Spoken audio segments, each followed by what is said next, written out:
ارادت وقتشه که تو این روزای خوب یه غذای هیجان انگیز درست کنیم که میشه شاورمای مرغ. من برای این کار سینه مرغ دارم، دارچین، پاپریکا، فلفل چیلی، رب گوجه، سرکه سفید، سیر له شده، روغن زیتون، یه سری سبزیجات خشک و لیمو ترش.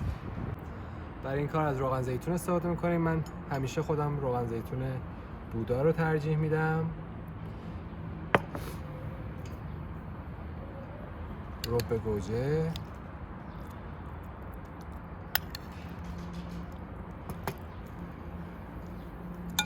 سیر له شده، سرکه انگور، کمی دارچین،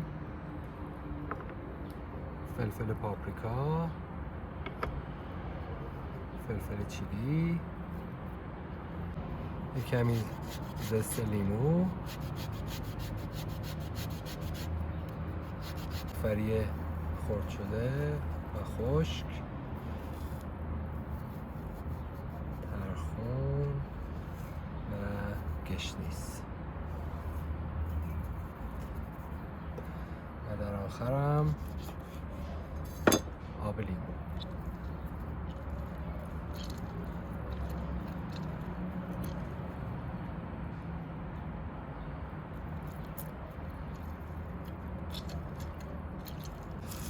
فلفل سیاه و گشنیز، یعنی در حقیقت دونه گشنیز آسیاب شده و کمی نمک.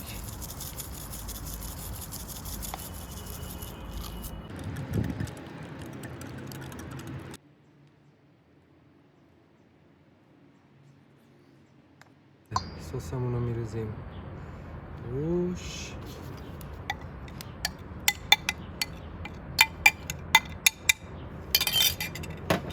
و خوب مخلوطش میکنیم که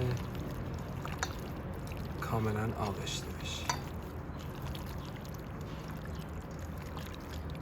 درشو میبندیم و میره توی یخچال تا فردا. یه پیاز نسبتا درشتیه برای سر و ته سیخمون در نظر گرفتم.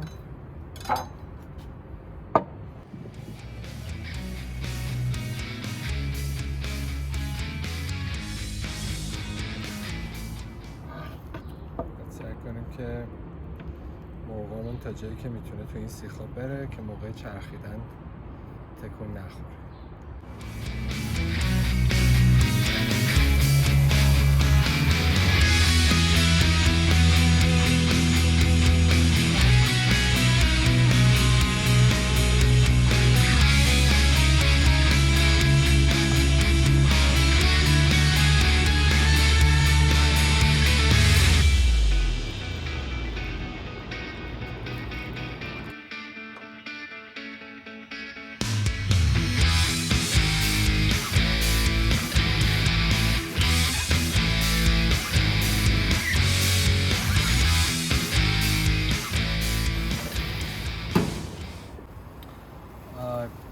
میخوام سس کف شاورمامون رو درست کنم با سس مایونز، کمی سس تند،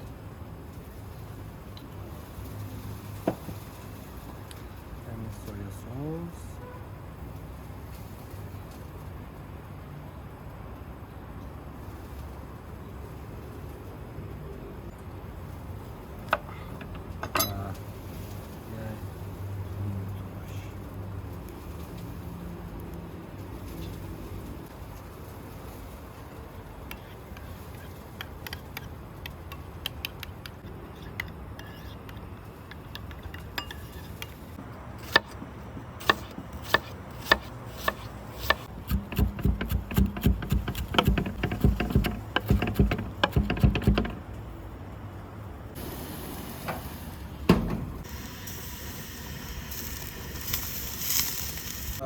پیازمون رو خلالی خرد کردیم، جعفری رو هم یه مقداری ساتوری کردیم و اینا رو باید با هم مخلوط کنیم.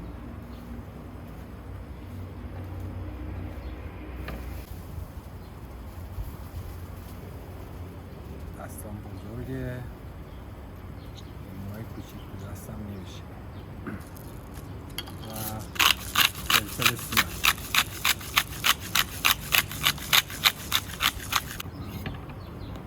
گوجه فرنگی هم داریم برای شاورمامون. یه سس میخوام برای کف نونمون درست کنم، ساندویچمون، با یکم خردل، با یکم سس قرمز، خردل، سس رستشی.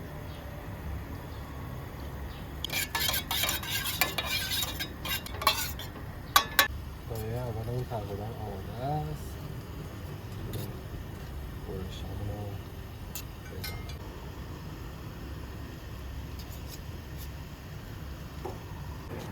من از نون تورتیلا استفاده میکنم که این مقدار نیم پزه و حد هر طرف 2 دقیقه بعد یکم پخته بشه.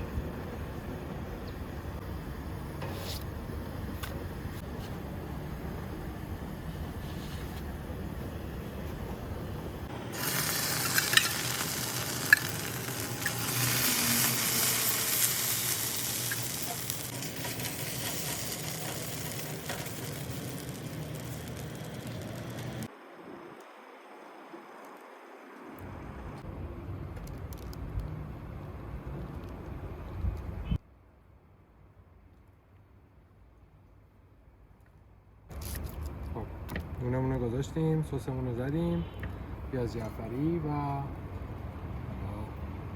مرغای